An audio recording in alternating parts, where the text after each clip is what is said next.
The forest had gone silent, and that silence was the first warning nobody wanted to admit they heard.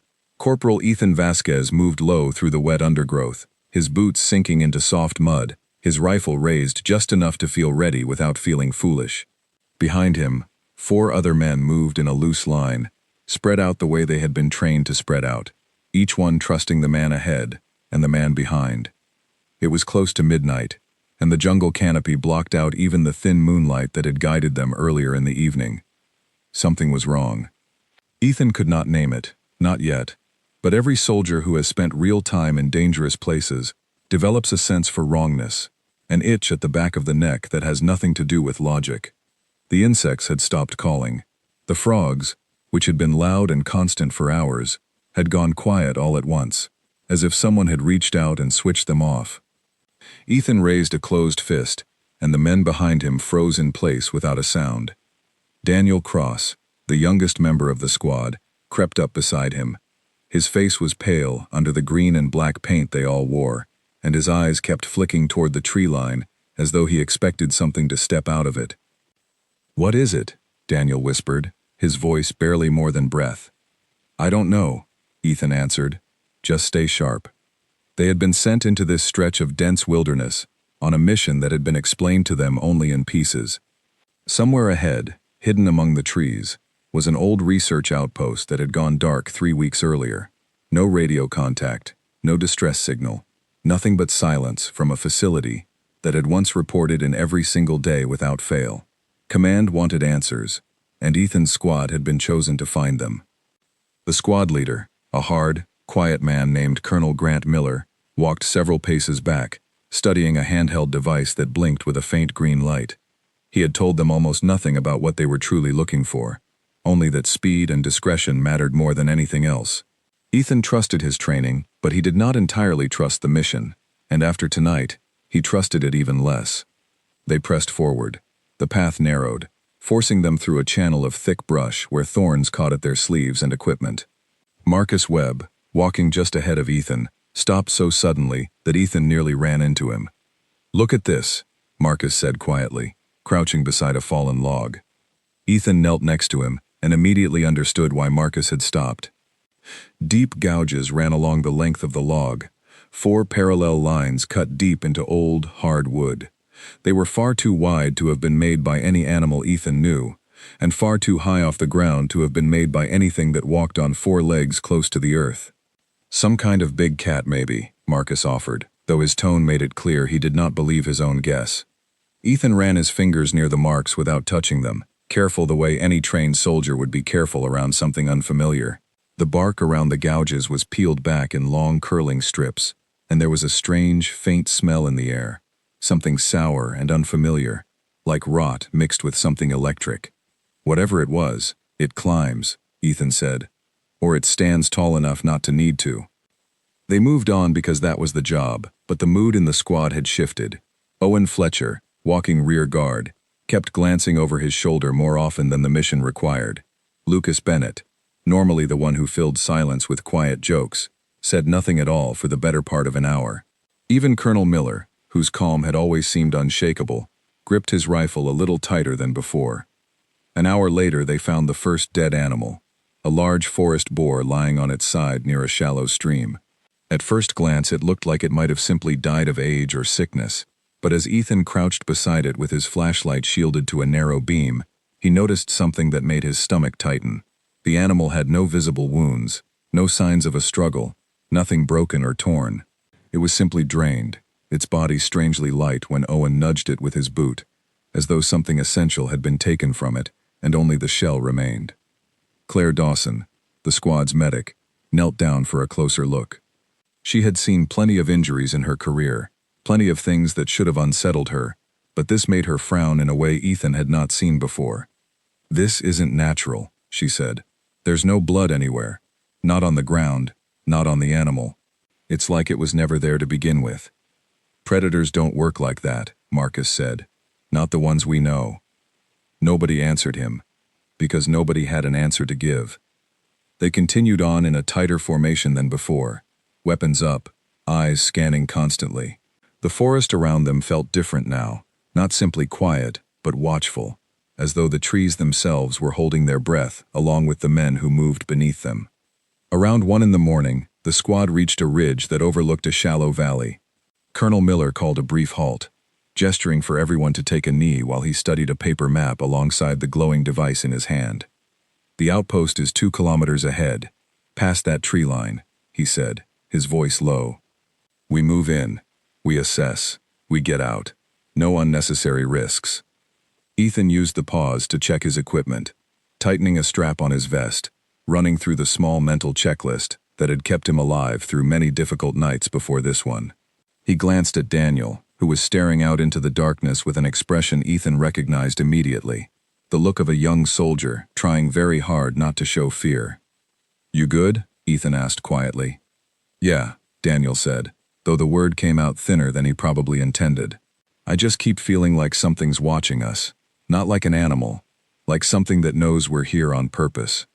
Ethan did not dismiss the comment the way he might have a week earlier. He had felt the same thing building in the back of his own mind, a pressure that had nothing to do with imagination and everything to do with instinct. He had learned, over years of service, that instinct should never be ignored, even when it could not be explained. They rose and moved again, descending into the valley in a careful line. The temperature seemed to drop as they went lower, a cold that had no obvious source given the thick, humid air surrounding them. Twice, Ethan thought he saw movement at the very edge of his vision, a shifting shape among the trees that vanished the instant he turned his head toward it. He said nothing the first time, telling himself it was fatigue and imagination working together. The second time, he was less certain. Near the bottom of the valley, they came upon a wide clearing where the trees had been stripped bare in a rough circle, branches broken and scattered, as though something enormous had passed through, with total disregard for the forest around it. In the center of the clearing stood a single tall tree, its bark torn away in long vertical strips, all the way up to branches far above the reach of any man. Marcus lowered his rifle slightly, staring up at the damage with open unease. "That's not a big cat," he said. "That's not anything I've ever heard of." Colonel Miller crossed the clearing quickly, motioning for the others to hold position while he examined the base of the tree. When he returned, his expression had changed, the calm authority replaced by something closer to caution. "We keep moving," he said. "Whatever did this, we don't want to meet it out here in the open." They pressed on, faster now, the earlier discipline of careful movement replaced by a shared, unspoken urgency. Ethan found himself checking behind them more often, his ears straining for any sound that did not belong, any snap of a branch or shift of leaves that might signal they were no longer alone in the way they had been alone before. It was Lucas who finally broke the growing tension, his voice tight as he leaned toward Ethan while they walked. "You ever get the feeling we're not hunting whatever's out here?" he said quietly. "You ever get the feeling it's the other way around?"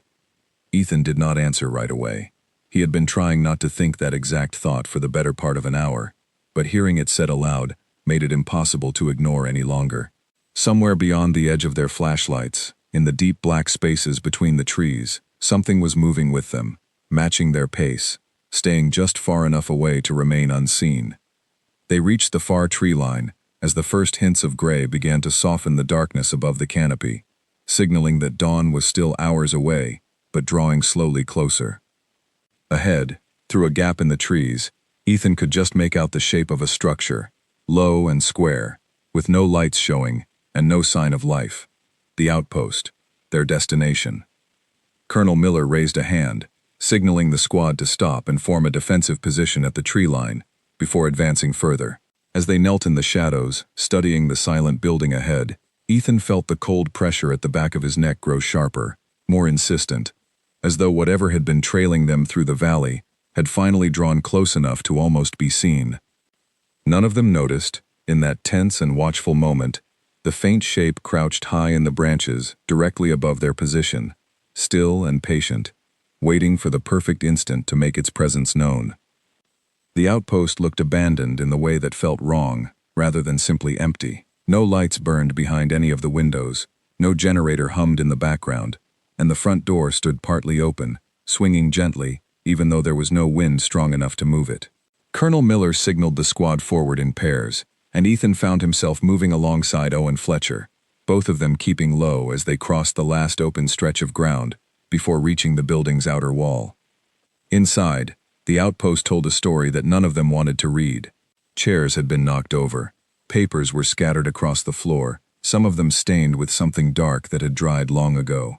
A coffee mug sat untouched on a desk, as if whoever had been drinking from it had simply vanished mid-sip. There were no bodies, which somehow made the scene worse rather than better, because it left every terrible possibility open, rather than closing any of them. Claire moved through the main room slowly, her flashlight beam sweeping across overturned furniture and broken equipment.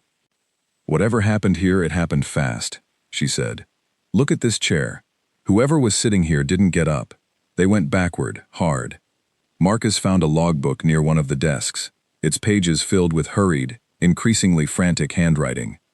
He read a few lines aloud, his voice growing quieter with each sentence, describing strange sightings near the tree line, equipment failures that had no clear cause, and a final entry that simply read, "It knows we're here," followed by nothing else.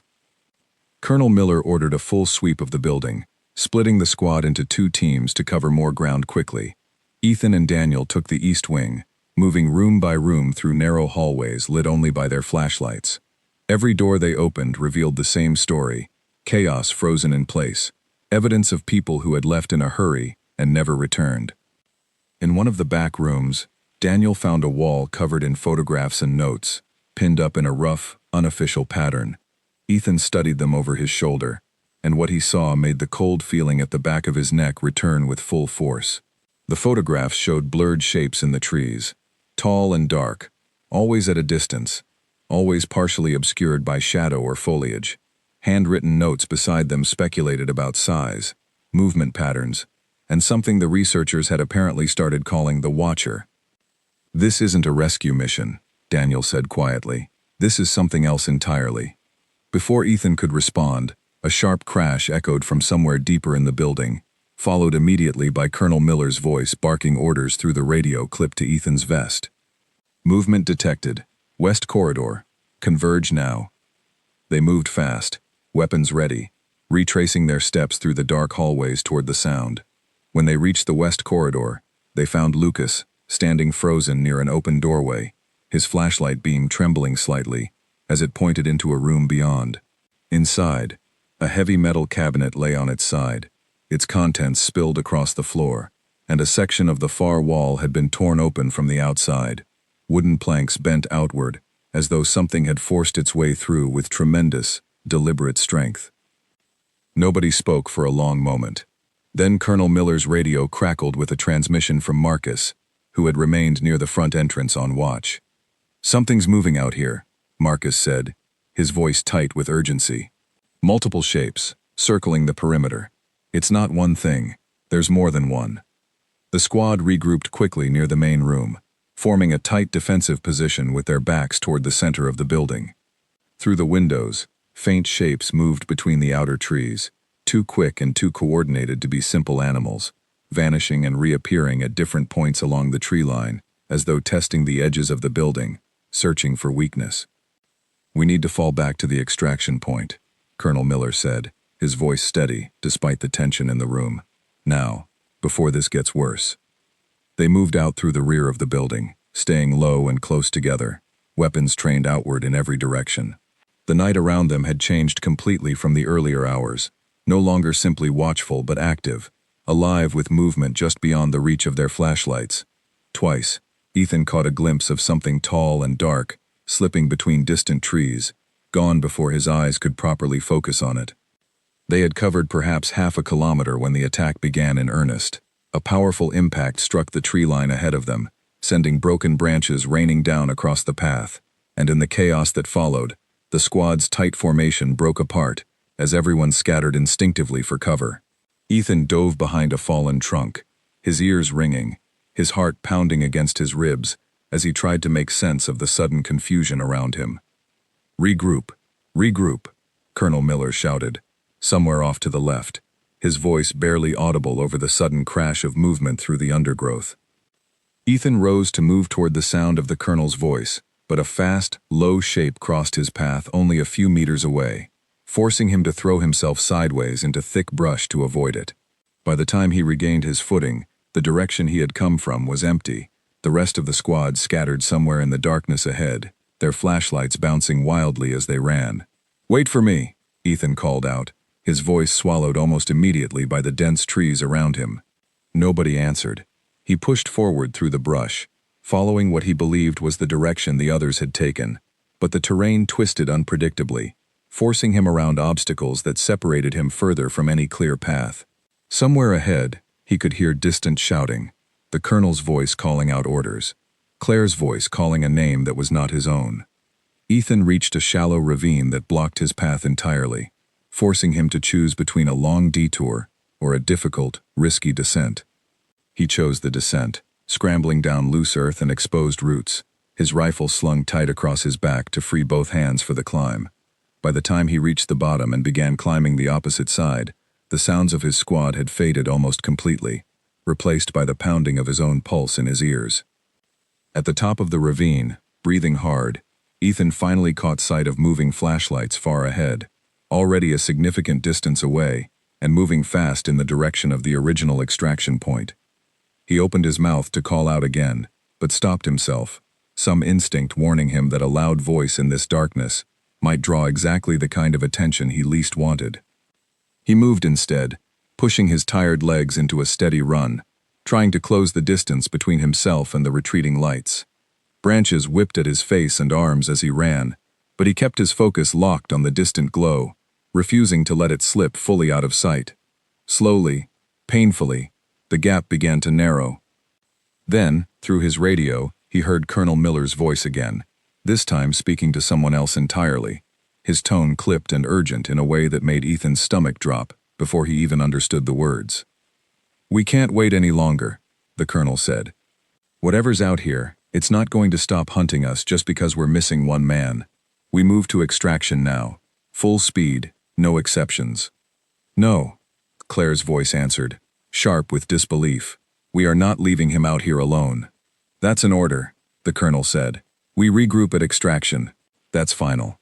Ethan stopped running, standing frozen in the darkness, as the meaning of what he had just heard settled over him with crushing weight. He keyed his radio, his voice tight with a mixture of disbelief and rising panic. "This is Vasquez," he said. "I'm still out here. Do you copy?" Silence answered him, stretching long enough that he began to wonder if his radio had failed. Then, finally, Colonel Miller's voice returned, quieter now, almost apologetic, though the words themselves offered no comfort at all. "Get to the secondary extraction point on your own, Vasquez," the colonel said. "We can't risk the entire squad turning back for one man. I'm sorry." The transmission ended, and the forest around Ethan seemed to close in tighter than before, the distant flashlights finally vanishing completely, as his squad continued on without him. He stood alone in the darkness, the weight of abandonment settling over him far heavier than any physical exhaustion he had felt so far that night. For a moment, anger threatened to overwhelm him, sharp and bitter at the thought of being left behind by men he had trusted with his life. But there was no time to dwell on it, because somewhere close by, in the thick shadows just beyond the edge of what his eyes could see, something shifted with slow, deliberate patience, as though it had been waiting the entire time for exactly this moment, for the squad to leave, for the human marine to finally stand completely alone.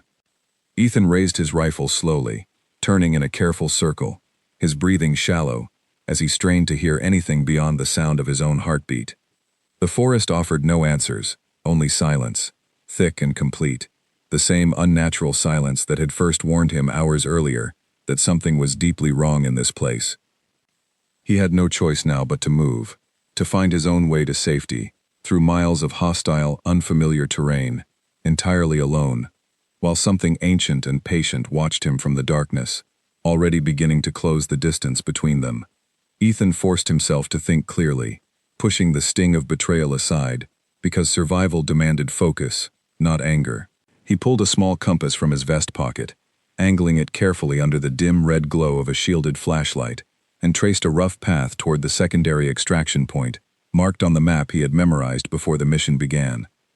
It was nearly 6 kilometers away, through terrain he had never walked, in darkness that hid far more than it revealed. He moved carefully, staying close to natural cover wherever possible, avoiding open ground, and keeping his steps as quiet as years of training allowed. Every few minutes he paused to listen, his ears straining against the thick silence of the forest, searching for any sound that did not belong.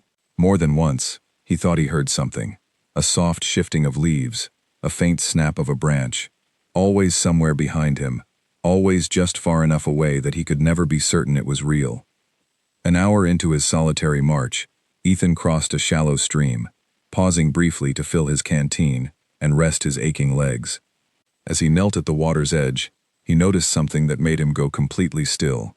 Along the muddy bank, only a few meters away, a set of large tracks pressed deep into the soft earth, each print far too long and narrow to belong to any animal native to this region.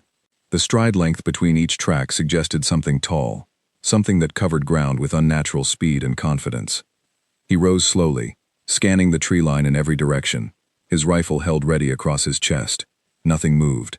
No sound broke the stillness, yet the feeling of being watched had grown so strong that it pressed against his chest like a physical weight, and he found himself unable to shake the sense that eyes were fixed on him from somewhere close, somewhere just beyond the limit of his vision. He continued on, faster now, choosing speed over stealth as the distance between himself and the extraction point slowly decreased. The terrain grew rougher, forcing him through dense thickets and across uneven, root-covered ground that threatened to twist an ankle with every misplaced step. His muscles burned with exhaustion, but he pushed through it, driven by the simple, powerful need to survive the night. Nearly 2 hours after being separated from his squad, Ethan reached a wide, open area where the trees thinned enough to allow a clear view of the sky above. Stars glittered faintly through gaps in the remaining canopy, and for a brief moment, the openness felt like relief after so long spent trapped beneath thick, oppressive branches. That relief did not last. A low sound reached him from somewhere to his left, deep and resonant, unlike any animal call he had ever encountered. It rolled through the clearing like distant thunder, though the sky remained perfectly clear, and it seemed to come from everywhere and nowhere at once, echoing off unseen surfaces in a way that made it impossible to pinpoint its true source. Ethan froze completely, every muscle locked tight, his rifle raised toward the tree line where the sound seemed strongest. Nothing emerged from the shadows. The sound faded slowly, leaving behind a silence even heavier than before. Ethan waited, counting his own heartbeats, forcing himself to remain calm despite every instinct screaming at him to run. After what felt like an eternity, but was likely only a minute or two, he began moving again, choosing a path that kept him as far from the source of the sound as possible, while still heading generally toward extraction.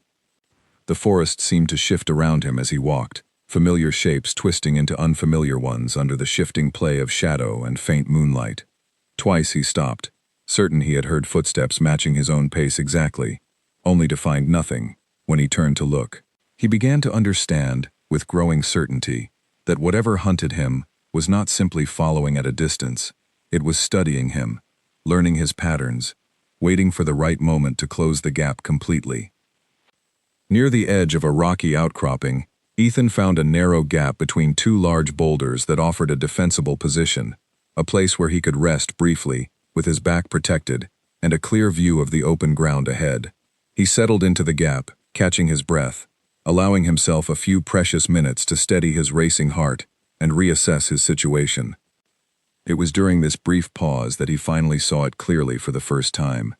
At the far edge of the clearing, partially concealed behind the twisted trunk of an old dead tree, a tall shape stood motionless, watching him with an intensity that felt almost deliberate.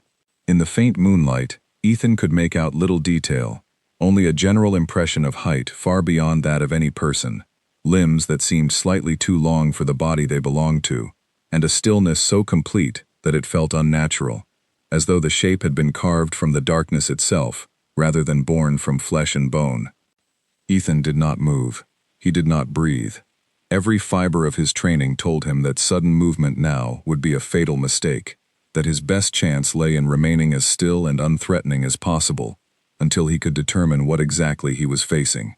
The shape remained equally still, watching him from across the clearing, with what felt like patient, calculating interest, rather than immediate aggression. Long seconds passed. Then, without any warning, the shape simply vanished, slipping backward into deeper shadow, with a speed that seemed impossible given its earlier stillness. Ethan remained frozen for several more seconds, half convinced his eyes had deceived him, before finally allowing himself a single, shaky breath. He rose carefully, deciding immediately against remaining in one place any longer than necessary. Whatever that shape had been, it clearly possessed intelligence beyond that of any ordinary predator, and intelligence meant patience, meant strategy, meant that simply running blindly through the forest would offer little real protection. Ethan began moving again, but this time with a different approach, drawing on training that had taught him not just how to move through hostile terrain, but how to think like the things that might be hunting him. He varied his pace unpredictably, doubled back briefly through his own tracks to confuse any pursuit, and avoided open ground wherever possible, favoring dense cover even when it slowed his progress considerably. The tactic seemed to work, at least for a time. The oppressive feeling of being watched eased slightly, though it never disappeared entirely, remaining as a constant, low pressure at the edge of his awareness. He pressed on through the remaining hours of darkness, exhaustion mounting with every kilometer, his body running increasingly on adrenaline and sheer determination rather than any remaining physical reserve. As the first pale light of dawn began filtering weakly through the canopy above, Ethan allowed himself a small measure of hope. Daylight had always felt safer, a psychological comfort, even when the actual danger remained unchanged. He quickened his pace, driven by the growing certainty that the extraction point could not be much further ahead. That hope shattered violently when the attack finally came. It happened without warning, a sudden explosion of movement from dense brush to his immediate right, so fast that Ethan barely had time to react before something struck him with tremendous force, sending him sprawling hard across the forest floor. His rifle flew from his grip, lost somewhere in the tangled undergrowth, and for a terrifying moment, the world spun around him in a chaotic blur of pain and disorientation. He rolled instinctively, years of training taking over where conscious thought failed him, and came up into a low crouch just in time to see the tall shape retreating back into the shadows with the same impossible speed it had displayed earlier. It had not pressed its advantage, had not finished what it easily could have finished in that vulnerable moment, and Ethan understood with a chilling certainty that this had not been a genuine attack at all. It had been a warning, a demonstration of exactly how easily his life could be ended whenever the creature chose. Ethan scrambled backward, his hand finding a fallen branch that offered nothing close to real protection, but felt better than facing this threat completely unarmed. His side ached fiercely where he had been struck, and he suspected at least one rib had been bruised badly in the impact, though nothing felt broken enough to prevent him from moving. He forced himself upright, breathing hard, scanning the surrounding trees with wide, alert eyes. The creature had vanished again, retreating into whatever hidden space it called home within this ancient forest, leaving Ethan alone once more, with only the memory of its presence and the growing certainty that it would return. He searched briefly for his lost rifle, locating it partially buried beneath a layer of fallen leaves several meters from where he had been struck. Retrieving it steadied him slightly, the familiar weight in his hands offering a psychological comfort that outweighed its limited practical usefulness against something so fast and so clearly intelligent. Ethan pressed forward with renewed urgency, understanding now that survival would require far more than simply reaching the extraction point on schedule. He would need to remain constantly alert, constantly adaptive, treating every shadow and every unexplained sound as a potential threat, until he was finally, truly safe. As the forest grew lighter around him with the slow arrival of morning, Ethan caught sight of something that made his heart sink even further than the earlier attack had managed. Scattered across a wide stretch of disturbed ground ahead, he found signs of a struggle far more significant than his own encounter.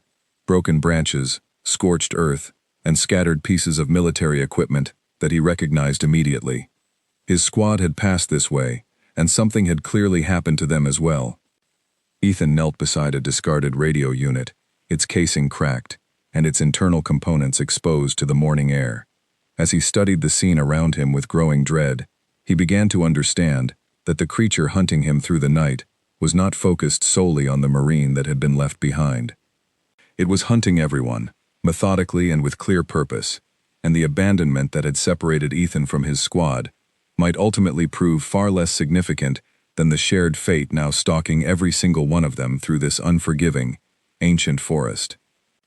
Miles ahead, deep within the same unforgiving stretch of wilderness, Colonel Grant Miller stood over the scattered remains of his own squad's hurried camp, his expression carved from stone, even as doubt gnawed steadily at his resolve.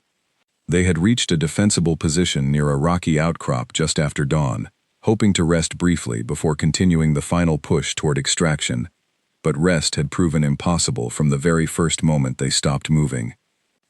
Claire Dawson sat with her back against a boulder, her medical kit open beside her, though there was little she could do for the deep unease that had settled over every member of the group. She had not spoken since their retreat from the outpost, her mind clearly still fixed on the Marine they had left behind in the darkness.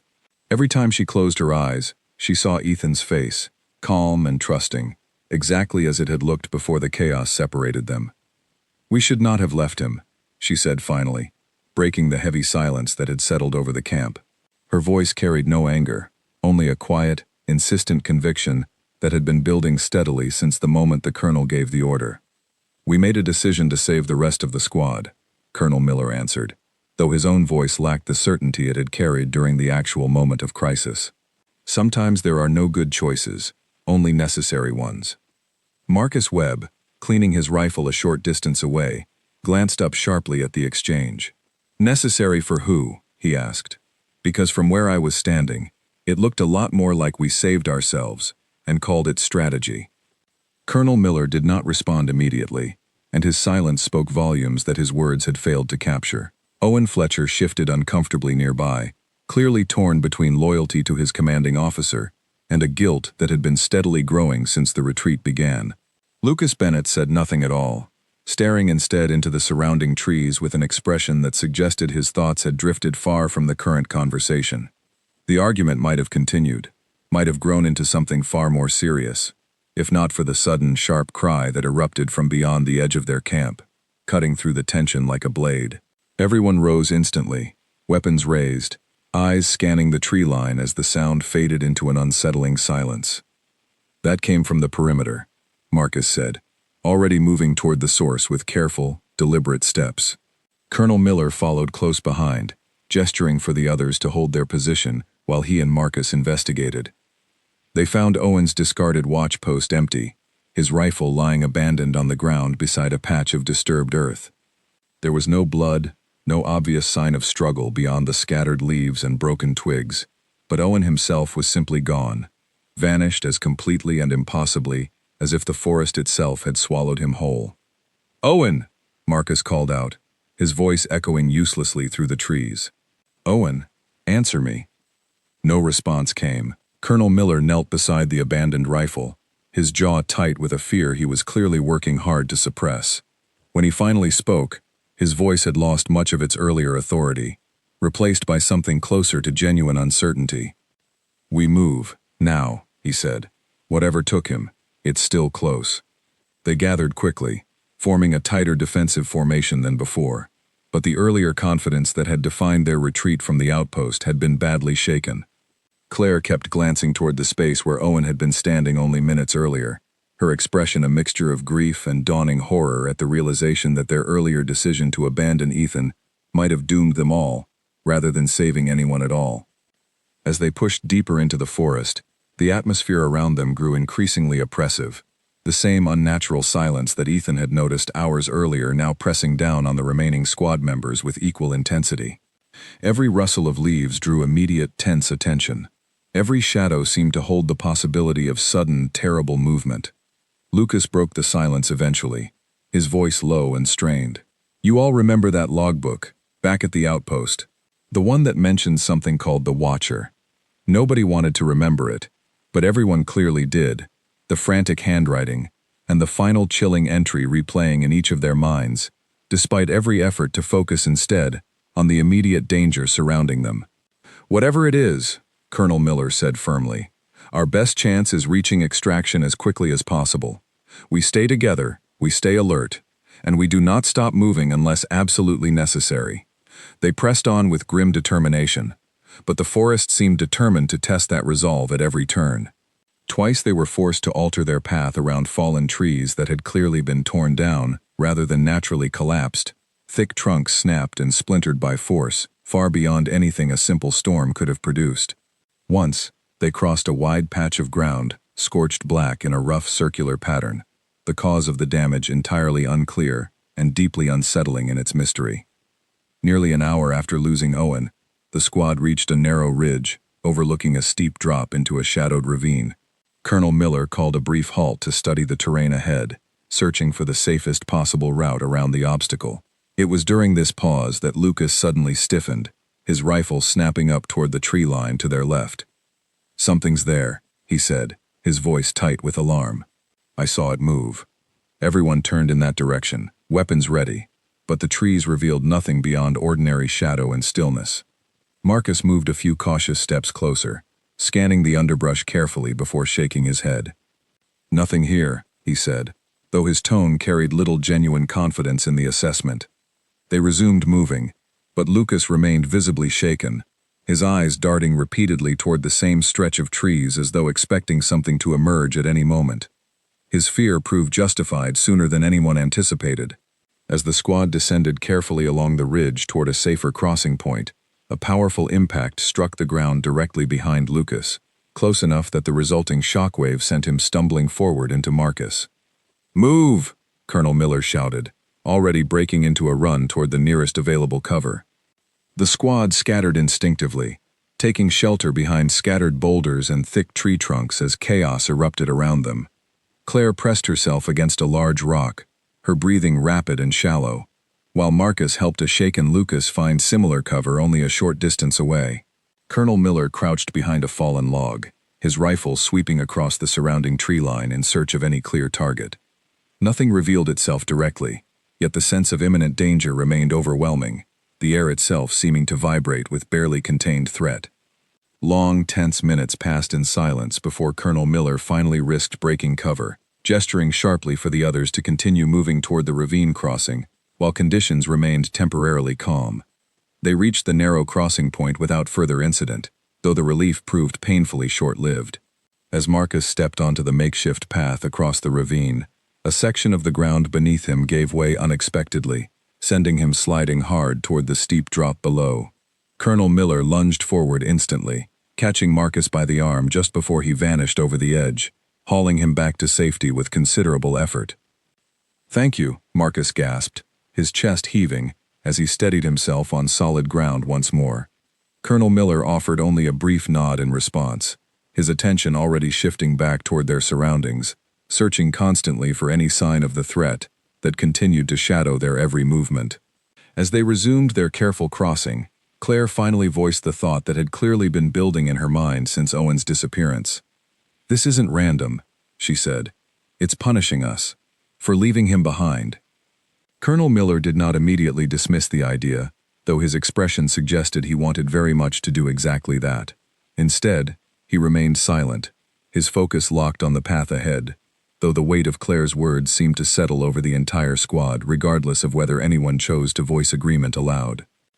By the time they finally crossed the ravine and reached more stable ground on the opposite side, the squad's earlier cohesion had fractured considerably, replaced by a fragile, anxious unity, held together mostly by shared fear, rather than any remaining confidence in their commanding officer's leadership. Lucas walked in tense silence, his eyes rarely leaving the surrounding trees. Marcus remained close to Claire, both of them clearly shaken by how quickly their situation had deteriorated. Colonel Miller pressed the squad forward with renewed urgency, though even his own steady composure had begun to show visible cracks under the mounting pressure of their circumstances.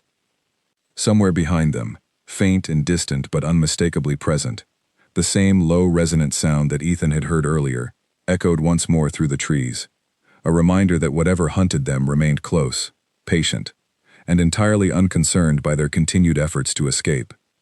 "We're not going to make it to extraction like this," Marcus said quietly, voicing the fear that had clearly settled over every remaining member of the squad, not without help. Colonel Miller said nothing, though the tightening of his jaw suggested he understood the truth in Marcus's words far better than he wished to admit.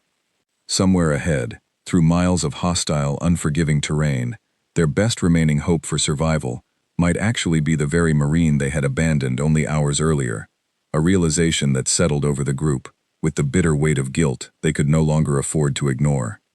Ethan followed the trail of scattered equipment for nearly a kilometer, moving with careful urgency, torn between his lingering anger at being abandoned and the growing understanding that his former squad now faced the exact same danger he had spent the entire night surviving alone.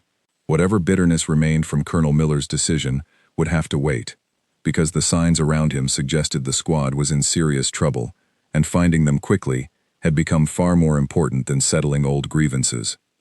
He moved through the forest with practiced caution, applying every lesson learned during his solitary trek toward extraction. He varied his pace, avoided open ground, and remained constantly alert for any sign of the creature that had marked him with its earlier, deliberate attack. The forest around him remained tense and watchful, though the direct pressure of being actively hunted seemed to have eased slightly, as though the creature's attention had shifted temporarily toward a different target. Nearly an hour into his search, Ethan heard distant voices, carried faintly on the still morning air, followed almost immediately by the unmistakable sound of gunfire echoing through the trees. He broke into a full run, following the sound with single-minded determination, his exhaustion momentarily forgotten in the face of clear, present danger. He emerged into a wide clearing just in time to see his former squad locked in a desperate, chaotic struggle. Colonel Miller stood near the center, firing steadily into the surrounding tree line, while Claire crouched low behind a fallen log, helping Lucas apply pressure to a wound along his arm. Marcus fought to hold a defensive position near the clearing's edge, his face tight with exhaustion and fear as something large and fast moved through the shadows just beyond his line of sight. Ethan did not hesitate. He raised his rifle and fired a controlled burst toward the tree line, drawing immediate attention from every member of the startled squad. Colonel Miller turned sharply, his expression shifting rapidly from surprise to something close to genuine relief. "Vasquez," he called out, disbelief evident in his voice. "You're alive." "I made it this far," Ethan answered, moving quickly to join their defensive position despite the complicated mixture of emotions churning within him. "We'll deal with everything else later. Right now, we need to survive." Marcus offered him a grateful nod as Ethan took up a position beside him, both men scanning the tree line together for any further sign of movement. Claire looked up briefly from tending to Lucas's wound, her eyes meeting Ethan's with an expression that carried both relief and quiet apology, though there was no time for words between them in the current chaos. "What are we dealing with?" Ethan asked, keeping his voice low and focused, despite the tension pressing down on the entire group. Something fast," Colonel Miller answered. "Intelligent." "It's been testing our defenses for the better part of an hour, striking and retreating before we can get a clear shot." Ethan nodded grimly, drawing on his own experience from the night before. "It's not trying to overwhelm us all at once," he said. "It's patient. It's looking for the weakest point." As if responding directly to his words, a powerful shape burst from the tree line at the clearing's far edge, moving with terrifying speed directly toward Lucas and Claire's exposed position. Ethan reacted instantly, firing a rapid series of shots that forced the creature to alter its course at the last possible moment, veering away just before reaching its intended targets. The brief exposure gave the squad their first genuinely clear look at the creature hunting them, and even with his earlier encounter fresh in his memory, Ethan found himself struggling to process what he saw. It stood taller than any person, its limbs long and powerful, its movements carrying an unsettling blend of animal instinct and calculated intelligence. Dark, mottled skin allowed it to blend almost seamlessly into the surrounding shadows whenever it chose to remain still, and its eyes, briefly visible in the scattered morning light, held an awareness that felt far too knowing for something that should have existed purely as a predator. It retreated back into the tree line as quickly as it had appeared, vanishing from sight once more, though the pressure of its continued presence remained obvious to everyone in the clearing. "We can't keep fighting this defensively," Colonel Miller said, his voice tight with the strain of leadership under impossible circumstances. "It'll keep wearing us down until we make a mistake." Ethan considered their situation carefully, drawing on everything he had learned during his long night alone in the forest. The creature was fast, strong, and clearly intelligent, but it had also shown a consistent pattern, favoring quick, testing strikes over full, direct confrontation, retreating whenever it faced coordinated resistance, rather than pressing forward regardless of risk. "It's cautious," Ethan said finally. "It hasn't made a real committed attack yet, not against a group anyway. Back when it caught me alone, it hit hard, but even then, it pulled back before finishing what it started." "Why would it do that?" Marcus asked, keeping his eyes locked on the surrounding trees. "I don't know," Ethan admitted. "Maybe it's not hunting the way we think. Maybe it's testing us for something else entirely." Whatever the explanation, the pattern suggested a possible strategy. If the creature preferred controlled, low-risk engagements over direct confrontation, then presenting it with a situation that offered no easy advantage might discourage further attacks, at least long enough to reach genuine safety. Ethan explained his reasoning quickly to the rest of the squad, watching as Colonel Miller weighed the idea with visible reluctance, before finally nodding in agreement. "We move in tight formation," the colonel said. "Full coverage, no gaps, no stragglers. Nobody moves alone from this point forward." The squad reorganized quickly, forming a tight defensive circle with overlapping fields of fire. Lucas supported carefully between Claire and Marcus, despite his injured arm. Ethan took position alongside Colonel Miller at the formation's leading edge, both men scanning constantly for any renewed sign of movement as they began advancing cautiously toward the distant extraction point. The forest tested their resolve repeatedly over the following hour, the creature circling their tight formation with obvious frustration at the lack of easy opportunity. Twice more it darted briefly into view, testing the edges of their coordinated defense, only to retreat immediately each time it found no exploitable weakness. The strategy appeared to be working, though the constant tension of maintaining perfect formation while navigating difficult terrain took a heavy toll on everyone's remaining strength. As they approached a wide river crossing that marked the final significant obstacle before reaching extraction, the creature made its most direct attempt yet, emerging suddenly from dense cover in a desperate, powerful charge aimed directly at the heart of their formation. For a terrifying instant, chaos threatened to consume the group entirely, as everyone reacted with a mixture of trained discipline and pure survival instinct. Ethan stood his ground deliberately, refusing to break formation despite every instinct urging him to retreat, and fired a controlled, sustained burst directly at the charging creature. Colonel Miller matched his resolve immediately, adding his own fire to the defense, while Marcus and Claire maintained the formation's flanks, despite the overwhelming urge to scatter. The combined resistance proved enough to finally discourage the direct assault. The creature veered sharply away at the last possible moment, retreating once more into the surrounding trees, though this time its withdrawal carried a different quality, less patient testing and more genuine reassessment of a target that had proven far more difficult to break than initially expected. They pressed forward immediately, crossing the river as quickly as the current allowed, unwilling to risk remaining in one vulnerable position any longer than absolutely necessary. On the opposite bank, exhausted and soaked but still moving forward together, the squad finally caught sight of the clearing that marked their extraction point, a small measure of hope breaking through the accumulated fear and exhaustion of the previous hours. As they approached the final stretch of open ground, Colonel Miller fell back briefly to walk alongside Ethan, his expression carrying a weight that had nothing to do with physical exhaustion. "I made the wrong call back there," he said quietly, "leaving you behind. There's no excuse good enough to justify it, and I'm not going to pretend otherwise." Ethan considered his response carefully, the bitterness of the previous night still fresh despite everything that had happened since.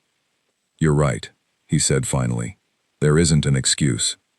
But we're all still standing right now, and that matters more than anything I could say about it out here." Colonel Miller nodded slowly, accepting the honest, measured response without argument, understanding perhaps better than anyone that genuine trust would need to be rebuilt gradually, rather than restored through simple words alone.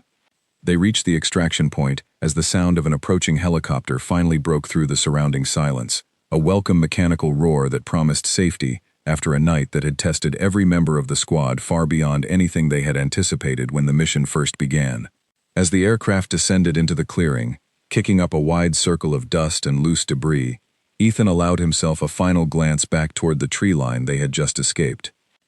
For a brief moment, far at the edge of the clearing, the tall, dark shape appeared once more, standing motionless among the shadows, watching the squad's final retreat with the same patient, calculating stillness it had displayed throughout the entire ordeal. Ethan held its gaze for as long as he dared, uncertain whether what he felt in that final exchange was simple relief at finally escaping, or something closer to a strange, unspoken understanding that had passed silently between them. Then the creature was gone, retreating fully into the depths of the forest it called home, leaving behind only the fading echo of its presence, and a night that none of the survivors would ever fully explain to anyone who had not witnessed it firsthand. As the helicopter lifted off, carrying the exhausted squad away from the forest and everything it contained, Ethan closed his eyes briefly, allowing himself a moment of genuine relief for the first time since the entire ordeal had begun. Beside him, Colonel Miller remained silent, his earlier authority replaced by a quieter, more thoughtful demeanor that suggested the events of the past night had changed him in ways that would likely persist long after the physical danger had passed. Claire finished securing Lucas's bandage, glancing occasionally toward Ethan with an expression that carried genuine gratitude rather than simple relief. Marcus stared out the open door as the forest shrank steadily beneath them, his own thoughts clearly still processing everything they had witnessed and survived together. None of them spoke much during the flight back, each member of the squad lost in their own private reflection on a night that had tested loyalty, trust, and survival in equal measure. Ethan understood, perhaps better than anyone, that the physical danger had ended, but the deeper impact of everything that had happened would continue long after they returned to safety, a permanent mark left by a night spent hunted through an ancient, unforgiving forest that had very nearly claimed them all. The mission reports that followed in the coming days would remain deliberately vague, official language carefully avoiding any detailed description of what had truly happened in that remote stretch of wilderness. But for every member of the squad who had lived through it, no official report would ever be necessary to remember exactly what they had faced, and exactly what it had cost each of them to finally make it home.